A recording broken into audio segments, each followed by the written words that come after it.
Anil അംബാനിക്കെതിരായ supreme കോടതി ഉത്തരവ് തിരുത്തിയ സംഭവത്തിൽ കർശന നടപടിയുമായി സുപ്രീം കോടതി.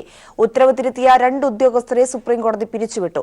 Court master Manav Sharma, assistant registrar Tapan Kumar ചക്രവർത്തി എന്നിവരെയാണ് പിരിച്ചുവിട്ടത്. വിവരങ്ങളുമായി സന്തോഷ് സല്ലിംഗ് ചേരുകയാണ്. സന്തോഷ്, കോടതിയുടെ നടപടി, ശക്തമായ നടപടിയാണ് കോടതി ഈ വിഷയത്തിൽ ഇപ്പോൾ സ്വീകരിച്ചിരിക്കുന്നത്. എന്താണ് ഇതിന്റെ കൂടുതൽ വിവരങ്ങൾ? നേരത്തെ ഈ അനിൽ അംബാനിയുടെ റിലയൻസ് കമ്മ്യൂണിക്കേഷനെതിരെ എറിക്സൺ കമ്പനി കോടതി അലക്ഷ്യത്തിന് ഹർജി നൽകിയിരുന്നു.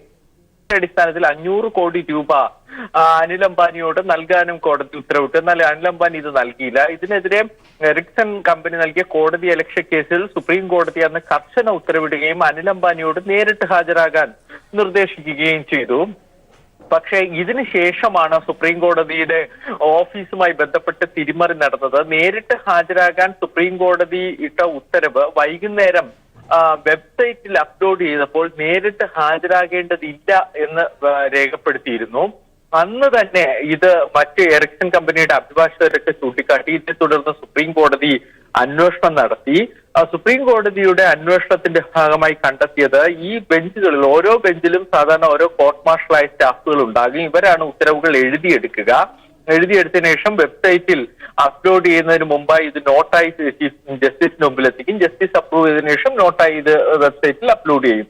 പക്ഷേ ഇവർ നോട്ടായി ജസ്റ്റിസിന് നൽകിയത് നേരിട്ട് ഹാജരാകണം എന്ന് തന്നെയായിരുന്നു. പക്ഷെ പിന്നീട് വെബ്സൈറ്റിൽ അപ്ലോഡ് ചെയ്തപ്പോൾ മാറ്റം വരുത്തിയെന്ന് കണ്ടെത്തി. അങ്ങനെ court master Manav Sharma, assistant registrar Tapan Kumar ചക്രവർത്തി എന്നിവരെ നേരത്തെ തന്നെ അന്വേഷണ വിധേയമായി സസ്പെൻഡ് ചെയ്യാൻ അന്വേഷണം ആരംഭിക്കുകയും ചെയ്തു. ഇന്നലെ രാത്രിയോടുകൂടി ഇവർക്കെതിരെയുള്ള കുറ്റം തെളിഞ്ഞോടുകൂടി ഇരുവരെയും സുപ്രീം കോടതി ചീഫ് ജസ്റ്റിസ് പ്രത്യേക അധികാരം ഉപയോഗിച്ച് ജോലിയിൽ നിന്ന് പിരിച്ചുവിട്ടു. സുപ്രീം കോടതി ചീഫ് ജസ്റ്റിസിന് ഇത്തരത്തിൽ സുപ്രീം കോടതി ജീവനക്കാരെ പിരിച്ചുവിടാനുള്ള ഭരണഘടനാപരമായ അധികാരമുണ്ട്. അതിന്റെ അടിസ്ഥാനത്തിലാണ് പിരിച്ചുവിട്ടിരിക്കുന്നത്. ശരി, വിവരങ്ങളാണ് സന്തോഷ് സല്ലിംഗ് നൽകിയത്. ആലുവ പെരിയാറിൽ യുവതിയുടെ മൃതദേഹം കണ്ടെത്തിയ സംഭവം കൊലപാതകമെന്ന് പോലീസ് സ്ഥിരീകരിച്ചു. ശ്വാസം മുട്ടിച്ച് കൊലപ്പെടുത്തിയതാണെന്നാണ് പ്രാഥമിക നിഗമനം. പോസ്റ്റ്മോർട്ടം റിപ്പോർട്ടിന്റെ അടിസ്ഥാനത്തിലാണ് പോലീസ് ഈ നിഗമനത്തിലെത്തിയത്. പോസ്റ്റ്മോർട്ടത്തിന്റെ വിശദമായ വിവരങ്ങൾ പോലീസിന് ഇന്ന് ലഭിക്കും. ചൊവ്വാഴ്ച രാത്രിയോടെയാണ് ആലുവ മംഗലപ്പുഴ പാലത്തിനടുത്ത് വിൻസെഷൻ സെമിനാരിയുടെ കടവിൽ കുളിക്കാനിറങ്ങിയ വൈദിക വിദ്യാർത്ഥികൾ മൃതദേഹം കണ്ടത്. പുതപ്പിൽ പൊതിഞ്ഞ് പ്ലാസ്റ്റിക് കയർ ഉപയോഗിച്ച് വരിഞ്ഞു കെട്ടിയ ശേഷം കരിങ്കല്ലിൽ കെട്ടിത്താഴ്ത്തിയ നിലയിലായിരുന്നു മൃതദേഹം കാണപ്പെട്ടത്. പോലീസ് എത്തി കരയിലെത്തിച്ചതോടെ മൃതദേഹം യുവതിയുടേതെന്ന് സ്ഥിരീകരിച്ചു. ഏകദേശം 30-40 ഇടയിൽ പ്രായവും 154 സെന്റിമീറ്റർ ഉയരവുമുള്ള യുവതിയുടെ വായിൽ തുണി തിരികിയ നിലയിലായിരുന്നു. ലെഗിൻസും ടീഷർട്ടുമാണ് ധരിച്ചിരുന്നത്. ഇൻക്വസ്റ്റും പോസ്റ്റ്മോർട്ടവും കഴിഞ്ഞ ദിവസം പൂർത്തിയാക്കിയതോടെ സംഭവം കൊലപാതകമാണെന്ന് പോലീസ് സ്ഥിരീകരിച്ചിട്ടുണ്ട്. പോസ്റ്റ്മോർട്ടം റിപ്പോർട്ടിലെ വിവരങ്ങളനുസരിച്ച് യുവതിയെ ശ്വാസം മുട്ടിച്ച് കൊലപ്പെടുത്തിയതാണെന്ന നിഗമനത്തിലാണ് പോലീസ് എത്തിയിരിക്കുന്നത്. യുവതിയെ തിരിച്ചറിഞ്ഞിട്ടില്ലെങ്കിലും മറുനാട്ടുകാരിയല്ലെന്നാണ് പോലീസ് കരുതുന്നത്. അതേസമയം കഴിഞ്ഞ നാളുകളിൽ കാണാതായ യുവതികളുടെ വിവരങ്ങൾ ശേഖരിച്ച പോലീസ് ഇവരെക്കുറിച്ചും അന്വേഷണം നടത്തി വരികയാണ്. വിശദമായ പോസ്റ്റ്മോർട്ടം റിപ്പോർട്ട് പോലീസിന് ഇന്ന് ലഭിക്കും. ഈ റിപ്പോർട്ടിന്റെ കൂടി അടിസ്ഥാനത്തിലായിരിക്കും പോലീസിന്റെ തുടർ നടപടികൾ. News bureau, Kochi. ആലപ്പുഴയിൽ വൻകിട വ്യക്തികൾ കൈവശം വെച്ചിരിക്കുന്നത് 2000 കോടിയിലധികം രൂപയുടെ സർക്കാർ ഭൂമി. വർഷങ്ങൾക്ക് മുൻപ് സർക്കാർ പണ്ടാരവക പാട്ടത്തിന് നൽകിയ ഭൂമികളാണ് ഇവർ കൈക്കലാക്കിയിരിക്കുന്നത്. പരാതികൾ ആലപ്പുഴ ജില്ലാ കളക്ടർ എസ് സുഹാസിന്റെ നേതൃത്വത്തിലുള്ള പ്രത്യേക സംഘം പരിശോധിച്ചു വരുന്നു. ഭൂമികൾ തിരിച്ചുപിടിക്കുന്നതോടെ സർക്കാരിന് കോടികളുടെ വരുമാനം ലഭിക്കും. ആലപ്പുഴ നഗരഹൃദയത്തിലാണ് സർക്കാർ വക ഭൂമി വൻകിട വ്യക്തികൾ കൈവശം വെച്ചിരിക്കുന്നത്. സെന്റിന് 5 ലക്ഷം രൂപ മുതൽ 50 ലക്ഷം രൂപ വരെ ഇതിന് വില വരും. 1971 മുൻപ് സർക്കാർ പണ്ടാരവക പാട്ടഭൂമിയായി നൽകിയ സ്ഥലമാണിത്. ഇത് കൈമാറ്റം ചെയ്യാൻ പാടില്ലാത്തതുമാണ്. അമ്പലപ്പുഴ താലൂക്കിന് കീഴിൽ മാത്രം 100 ഏക്കറിലധികം സർക്കാർ ഭൂമിയാണ് സ്വകാര്യ വ്യക്തികൾ പട്ടയം പോലുമില്ലാതെ ഇത്തരം ഭൂമി കൈക്കലാക്കിയിരിക്കുന്നത്. ജോസഫ് പാലത്തറ, മുൻ ജനപ്രതിനിധി. റവന്യൂ അധികാരികളുടെ അറിവോടുകൂടി അല്ലാതെ നടക്കില്ല. റവന്യൂ അധികാരികൾക്ക് എങ്ങനെ ഒരാൾക്ക് പേര് കൂട്ടി കൊടുക്കാൻ പറ്റും? സ്ഥലം സർക്കാരാണോ അവർ? റവന്യൂ ഉദ്യോഗസ്ഥന്മാർ ടെമ്പററി മ്യൂട്ടേഷൻ നടത്തി കൊടുക്കും. നിങ്ങളുടെ കൈവശമായതുകൊണ്ട് എഴുതി കൊടുത്തിരിക്കുന്നു. ഇത് ഏറ്റവും വലിയ കൊള്ളയാണ്. സർക്കാർ വക ഭൂമി തട്ടിപ്പിന് കൂട്ടുനിൽക്കുന്നത് ചില റവന്യൂ ഉദ്യോഗസ്ഥർ തന്നെയാണ്. തട്ടിപ്പുമായി ബന്ധപ്പെട്ട് പരാതികൾ വ്യാപകമായതോടെ ജില്ലാ കളക്ടർ എസ് സുഹാസിന്റെ നേതൃത്വത്തിലുള്ള പ്രത്യേക സംഘം തട്ടിപ്പുകൾ പരിശോധിച്ചു വരുന്നു. 500 കേസുകളാണ് നിലവിൽ കളക്ടറുടെ മുന്നിലെത്തിയിരിക്കുന്നത്. ഇതിൽ 30 കേസുകൾ ഭൂമി തട്ടിപ്പ് ശരിവയ്ക്കുന്നതാണെന്ന് കണ്ടെത്തി. കോടികൾ വില മതിക്കുന്ന പണ്ടാരവക പാട്ടഭൂമിയാണ് സ്വകാര്യ വ്യക്തികൾ കൈക്കലാക്കി വെച്ചിരിക്കുന്നത്. ഇതിനെതിരെ നടപടി സ്വീകരിക്കേണ്ട റവന്യൂ അധികാരികൾ മൗനം പാലിക്കുന്നതായാണ് ഉയർന്നുവരുന്ന പരാതി. ക്യാമറാമാൻ രാജീവ് കണ്ണാടിക്കൊപ്പം ഷാജഹാൻ. CPIM സംസ്ഥാന സെക്രട്ടറി കോടിയേരി ബാലകൃഷ്ണൻ നയിക്കുന്ന കേരള സംരക്ഷണ യാത്രയ്ക്ക് ഇന്ന് തുടക്കമാകും. LDF തെരഞ്ഞെടുപ്പ് പ്രവർത്തനത്തിന് മുന്നോടിയായിട്ടാണ് ജാഥ നടത്തുന്നത്. വൈകിട്ട് 4-ന് പൂജപ്പുര മൈതാനിയിൽ CPI general secretary Sudhakar Reddy ഉദ്ഘാടനം ചെയ്യും. LDF തെരഞ്ഞെടുപ്പ് പ്രവർത്തനത്തിന് ഔദ്യോഗികമായ തുടക്കം കുറിച്ചാണ് കേരള സംരക്ഷണ യാത്രയ്ക്ക് സമാരംഭം കുറിക്കപ്പെടുന്നത്. CPIM സംസ്ഥാന സെക്രട്ടറി കോടിയേരി ബാലകൃഷ്ണൻ നായകനായ തെക്കൻ മേഖലാ ജാഥയും CPI സംസ്ഥാന സെക്രട്ടറി കാനം രാജേന്ദ്രൻ നായകനായ വടക്കൻ മേഖലാ ജാഥയുമാണ് കേരളത്തിലെമ്പാടുമായി പര്യടനം നടത്തുക. BJP സർക്കാരിനെ പുറത്താക്കൂ, രാജ്യത്തെ രക്ഷിക്കൂ, വികസനം, സമാധാനം, സാമൂഹ്യ പുരോഗതി, ജനപക്ഷ ഇടതുപക്ഷം എന്നീ മുദ്രാവാക്യങ്ങൾ ഉയർത്തിയാണ് മേഖലാ ജാഥകൾ പര്യടനം നടത്തുന്നത്. മാർച്ച് 2-ന് തൃശൂരിൽ നടക്കുന്ന മഹാറാലിയോടെ ജാഥകൾ സമാപിക്കും. കോടിയേരി ബാലകൃഷ്ണൻ നയിക്കുന്ന തെക്കൻ മേഖലാ ജാഥ വൈകിട്ട് 4-ന് പൂജപ്പുര മൈതാനിയിൽ CPI അഖിലേന്ത്യാ ജനറൽ സെക്രട്ടറി സുധാകർ റെഡ്ഡി ഉദ്ഘാടനം ചെയ്യും. ഫെബ്രുവരി 16-ന് വടക്കൻ മേഖലാ ജാഥയുടെ ഉദ്ഘാടനം Kasaragod CPIM general secretary Sitaram Yechury ഉദ്ഘാടനം നിർവഹിക്കും. പൂജപ്പുര മൈതാനിയിൽ നടക്കുന്ന തെക്കൻ മേഖലാ ജാഥയുടെ ഉദ്ഘാടന സമ്മേളനത്തിൽ LDF convener A. Vijayaraghavan, CPI സംസ്ഥാന സെക്രട്ടറി കാനം രാജേന്ദ്രൻ, ജനതാദൾ നേതാവ് ഡോക്ടർ A. നീലലോഹിതദാസൻ നാടാർ, മന്ത്രിമാരായ AK ശശീന്ദ്രൻ, രാമേന്ദ്രൻ കടന്നപ്പള്ളി, കേരള കോൺഗ്രസ് നേതാവ് സ്കറിയ തോമസ്, ലോക് താന്ത്രിക് ജനതാദൾ നേതാവ് ചാരുവാർ രവി, INL നേതാവ് കാസിം ഇരിക്കൂർ, ജനാധിപത്യ കേരള കോൺഗ്രസ് നേതാവ് Francis George, Kerala Congress B നേതാവ് R. ബാലകൃഷ്ണപിള്ള എന്നിവർ പ്രസംഗിക്കും. News bureau, Thiruvananthapuram.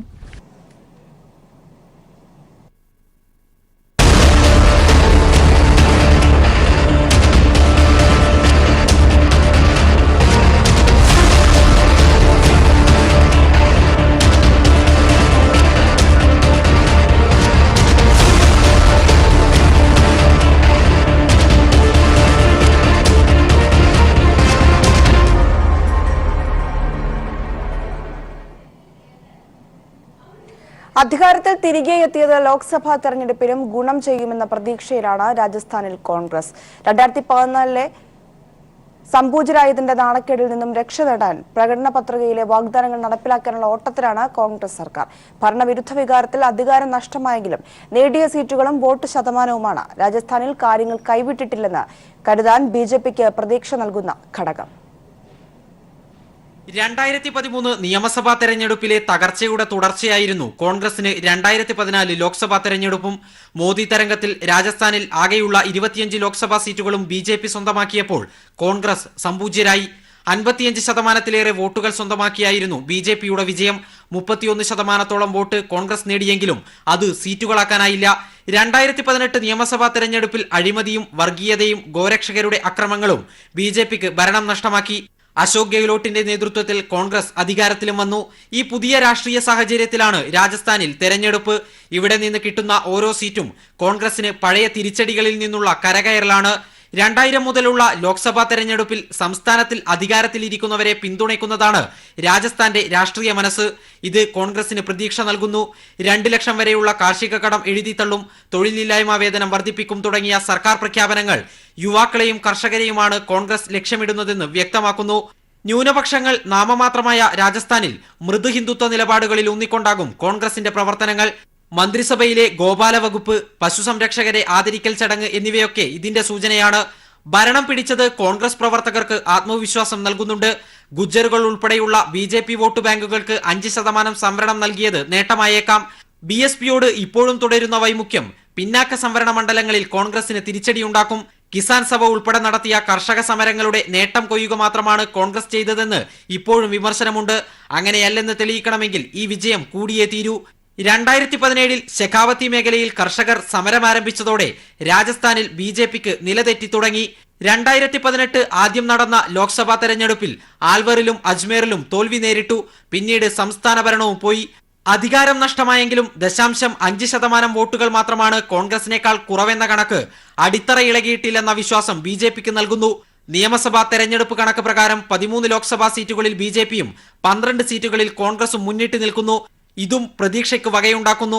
25 സീറ്റുകളിലും ചുമതലക്കാരെ നിയമിച്ച് തെരഞ്ഞെടുപ്പ് പ്രവർത്തനങ്ങളിൽ ഇപ്പോഴേ BJP സജീവമാണ്. കർഷക കടം എഴുതിത്തള്ളിയെന്ന കോൺഗ്രസ് പ്രചരണം കണക്കുകളിലെ വൈരുദ്ധ്യം ചൂണ്ടിക്കാട്ടിയാകും BJP പ്രതിരോധിക്കുക.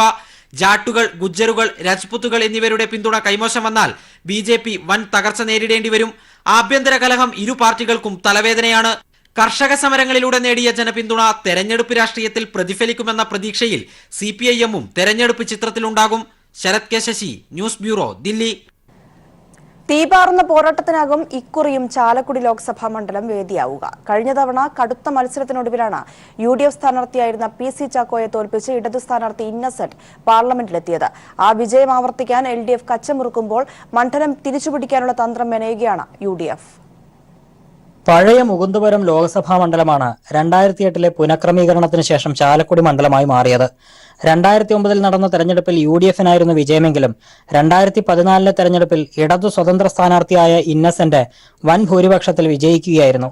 13,884 വോട്ടുകൾക്കായിരുന്നു UDF സ്ഥാനാർത്ഥിയായിരുന്ന PC ചാക്കോയെ ഇന്നസെന്റ് തോൽപ്പിച്ചത്. തൃശൂർ, എറണാകുളം ജില്ലകളിലെ 7 നിയമസഭാ മണ്ഡലങ്ങൾ ഉൾപ്പെടുന്നതാണ് ചാലക്കുടി പാർലമെന്റ് മണ്ഡലം. കഴിഞ്ഞ ലോക്സഭാ തെരഞ്ഞെടുപ്പിൽ 7-ൽ 4 നിയമസഭാ മണ്ഡലങ്ങളിലും ഇന്നസെന്റിനായിരുന്നു ഭൂരിപക്ഷം. കയ്പമംഗലം, കൊടുങ്ങല്ലൂർ, പെരുമ്പാവൂർ, കുന്നത്തുനാട് എന്നിവിടങ്ങളിൽ ഇന്നസെന്റിന് ഭൂരിപക്ഷം ലഭിച്ചപ്പോൾ ചാലക്കുടി, ആലുവ, അങ്കമാലി എന്നിവിടങ്ങളിൽ നിന്ന് മാത്രമായിരുന്നു PC ചാക്കോയ്ക്ക് ഭൂരിപക്ഷം ലഭിച്ചത്. 2014 ലോക്സഭാ തെരഞ്ഞെടുപ്പിന് ശേഷം നടന്ന നിയമസഭാ തെരഞ്ഞെടുപ്പിൽ ചാലക്കുടി ലോക്സഭാ മണ്ഡലത്തിൽ ഉൾപ്പെട്ട തൃശൂർ ജില്ലയിലെ 3 നിയമസഭാ മണ്ഡലങ്ങളിലും LDF സ്ഥാനാർത്ഥികൾക്കായിരുന്നു വിജയം. മാത്രമല്ല, എറണാകുളം ജില്ലയിലെ അവശേഷിക്കുന്ന 4 നിയമസഭാ മണ്ഡലങ്ങളിലും LDF-ന്റെ വോട്ടുകൾ വൻതോതിൽ വർദ്ധിക്കുകയും ചെയ്തു. 2015 തദ്ദേശ ഭരണ തെരഞ്ഞെടുപ്പിലാകട്ടെ മണ്ഡലത്തിൽ ഉൾപ്പെട്ട 50 പഞ്ചായത്തുകളിൽ 28-ലും LDF ഭരണത്തിലേറി. 21 പഞ്ചായത്തുകളിൽ UDF-നും ഭരണം ലഭിച്ചു. കൂടാതെ മണ്ഡലം ഉൾക്കൊള്ളുന്ന 5 നഗരസഭകളിൽ 4-ലും LDF ഭൂരിപക്ഷ വിജയം നേടുകയും ചെയ്തു. ഈ മുന്നേറ്റങ്ങൾ തന്നെയാണ് LDF തങ്ങൾക്കനുകൂലമായ സാഹചര്യമായി വിലയിരുത്തുന്നത്. മഹാരാജാസ് കോളേജ് പൊളിറ്റിക്കൽ സയൻസ് വിഭാഗം മുൻ മേധാവി പ്രൊഫസർ ജോസ് മുണ്ടമറ്റം. ന്യൂനപക്ഷങ്ങൾക്ക് ഭൂരിപക്ഷമുള്ള ഒരു ലോക്സഭാ മണ്ഡലമായ ചാലക്കുടിയിൽ ഇടതുപക്ഷത്തിൻ്റെ പ്രസക്തി ന്യൂനപക്ഷങ്ങൾ സ്വാഭാവികമായിട്ടും മനസ്സിലാക്കും. അതുകൂടാതെ ഇപ്പോഴത്തെ ലോകസഭാംഗമായ ശ്രീ ഇന്നസെന്റ് ചെയ്തിട്ടുള്ള വികസന പ്രവർത്തനങ്ങൾ, അതോടൊപ്പം തന്നെ മഹാപ്രളയത്തെ ഇടതുപക്ഷ ഗവൺമെന്റ് അഭിമുഖീകരിച്ചും ജനങ്ങൾക്ക് ആശ്വാസം എത്തിച്ചു കൊടുത്തതും, ഈ വസ്തുതകളൊക്കെ മനസ്സിലാക്കുമ്പോൾ ഇടതുപക്ഷത്തിന് വിജയസാധ്യതയുള്ള ഒരു മണ്ഡലമാണ് ചാലക്കുടി ലോക്സഭാ മണ്ഡലമെന്ന് വ്യക്തമാകും. UDF-ന്റെ കുത്തക മണ്ഡലമായി വിശേഷിപ്പിക്കപ്പെടുന്ന പഴയ മുകുന്ദപുരം മണ്ഡലത്തിലെ വിജയഗാഥ വീണ്ടെടുക്കാനുള്ള ശ്രമത്തിലാണ് ഐക്യജനാധിപത്യ മുന്നണി. 1957 മണ്ഡലം രൂപീകൃതമായത് മുതൽ 4 തവണയൊഴികെ ബാക്കിയെല്ലാം UDF-നായിരുന്നു വിജയം. എന്നാൽ പ്രബലനെന്ന് കരുതപ്പെട്ടിരുന്ന PC ചാക്കോയുടെ 2014 പരാജയം കോൺഗ്രസ് പ്രതീക്ഷിച്ചിരുന്നില്ല. അതിനാൽ തന്നെ LDF വിജയം ആവർത്തിക്കുമോ എന്ന വലിയ ആശങ്ക UDF-നെ അലോസരപ്പെടുത്തുന്നുമുണ്ട്. സിറ്റിംഗ് സീറ്റ് നിലനിർത്തുക എന്നതാണ് ഇടതുമുന്നണിയുടെ ലക്ഷ്യം. അതേസമയം തങ്ങളുടെ പരമ്പരാഗത കോട്ട തിരിച്ചുപിടിക്കാമെന്ന കണക്കുകൂട്ടലാണ് UDF-ഉം. ചാലക്കുടിയിൽ നിന്നും KM ഉമേഷ്.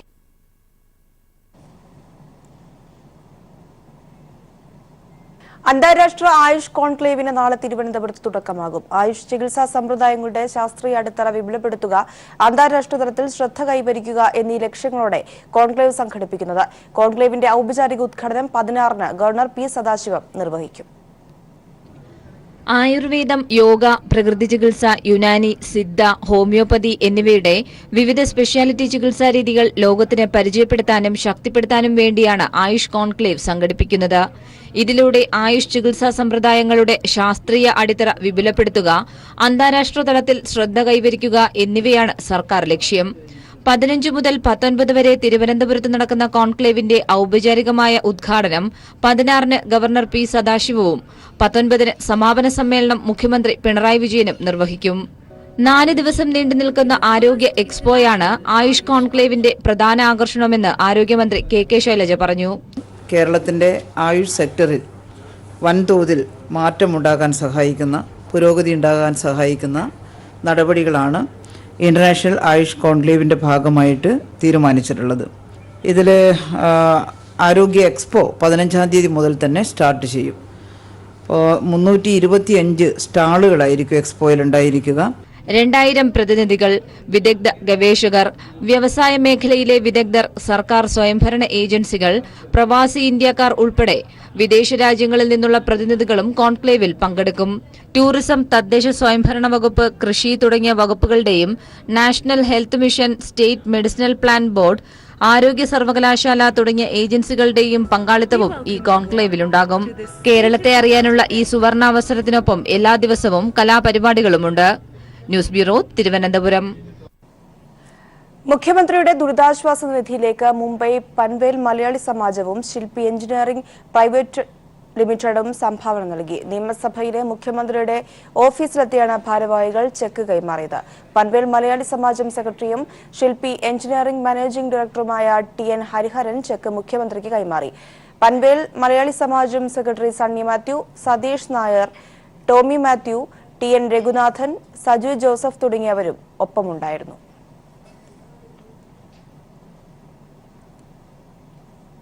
കൊച്ചിയിലെ പെട്രോ കെമിക്കൽ കോംപ്ലക്സിൽ UAEയുടെ ദേശീയ എണ്ണ കമ്പനിയായ അബുദാബി നാഷണൽ ഓയിൽ കമ്പനി നിക്ഷേപം നടത്താൻ താൽപര്യം പ്രകടിപ്പിച്ചു. അബുദാബിയിലെ അഡ്നോക് ആസ്ഥാനത്ത് വെച്ച് UAE സഹമന്ത്രിയും അഡ്നോക് ഗ്രൂപ്പ് സിഇഒയുമായ ഡോക്ടർ സുൽത്താൻ അഹമ്മദ് അൽ ജാബറുമായി മുഖ്യമന്ത്രി പിണറായി വിജയൻ നടത്തിയ ചർച്ചയിലാണ് നിക്ഷേപം നടത്താൻ സന്നദ്ധത അറിയിച്ചത്. ദുബായ് ബ്യൂറോയുടെ റിപ്പോർട്ടിലേക്ക്. കൊച്ചിയിലെ പെട്രോ കെമിക്കൽ കോംപ്ലക്സിൽ UAEയുടെ ദേശീയ എണ്ണ കമ്പനിയായ അബുദാബി നാഷണൽ ഓയിൽ കമ്പനി നിക്ഷേപം നടത്താൻ താൽപര്യം പ്രകടിപ്പിച്ചു.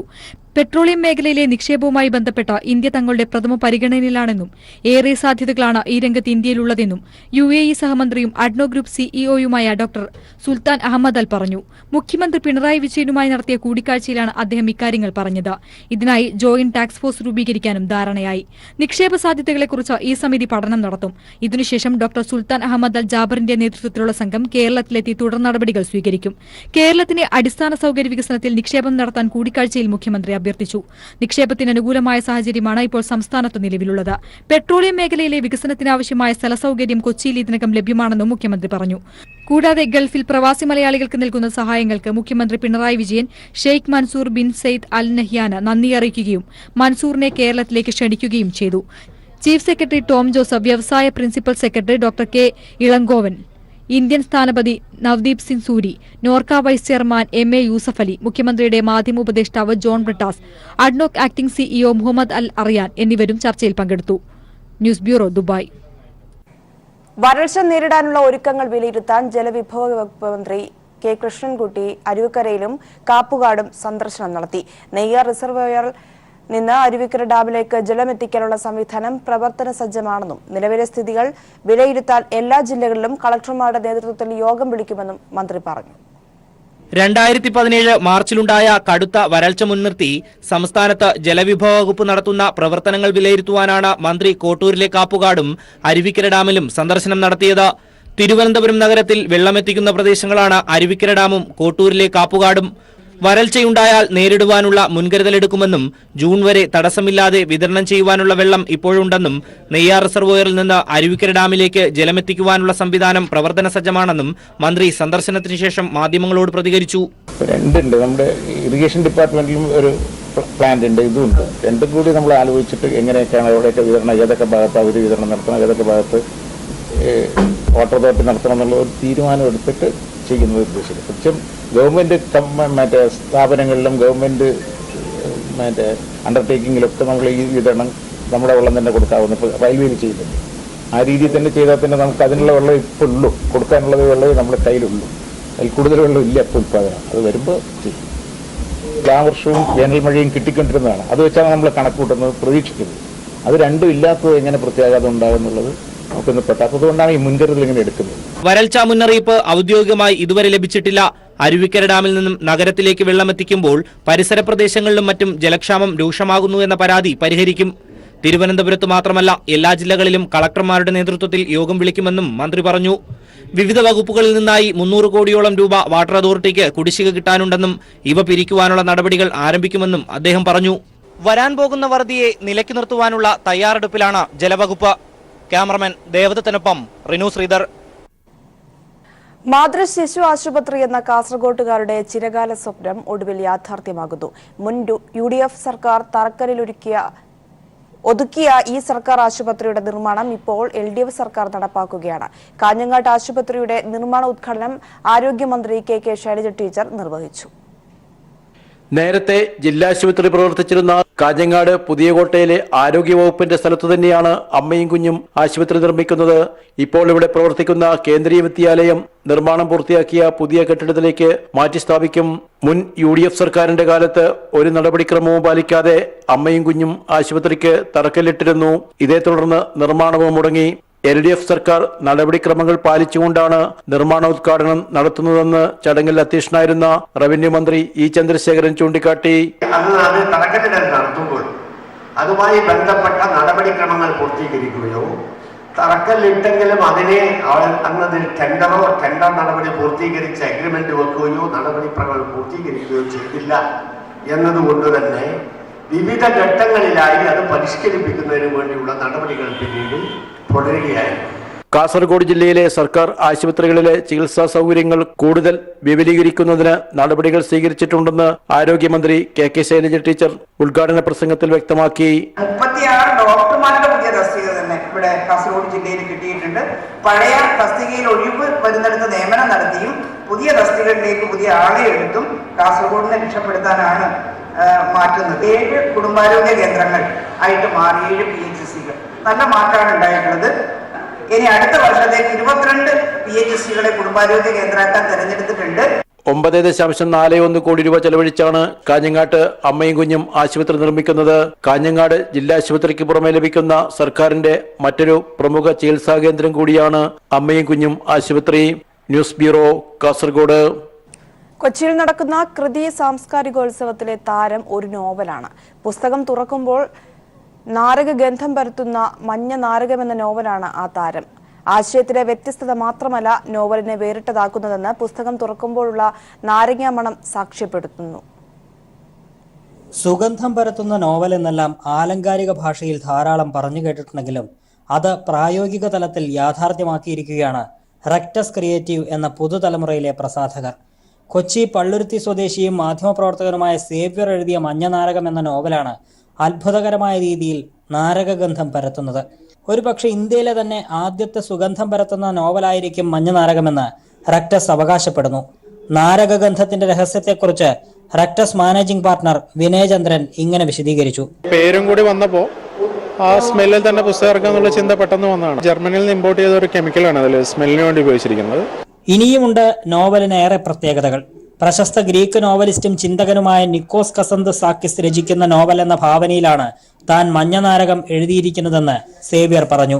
ക്രിസ്തു, ബുദ്ധൻ, മഹാത്മാഗാന്ധി, ഹിറ്റ്ലർ, നിക്കോസ് കസൻസാക്കിസിന്റെ മറ്റ് നോവലുകളിലെ കഥാപാത്രം, Karl Marx, Engels, Jenny, Marco Polo തുടങ്ങിയ ചരിത്രത്തിലെ പ്രധാനപ്പെട്ട ആൾക്കാരാണ് ഇതിലെ കഥാപാത്രങ്ങളായിട്ട് വരുന്നത്. മഞ്ഞ നാരകത്തിന്റെ പ്രത്യേകത കേട്ടറിഞ്ഞ് നിരവധി പേർ പുസ്തകം കാണാനും വാങ്ങാനുമായി കൃതി ഫെസ്റ്റിവലിൽ എത്തുന്നുണ്ട്. കൊച്ചിയിൽ നിന്നും KM ഉമേഷ്.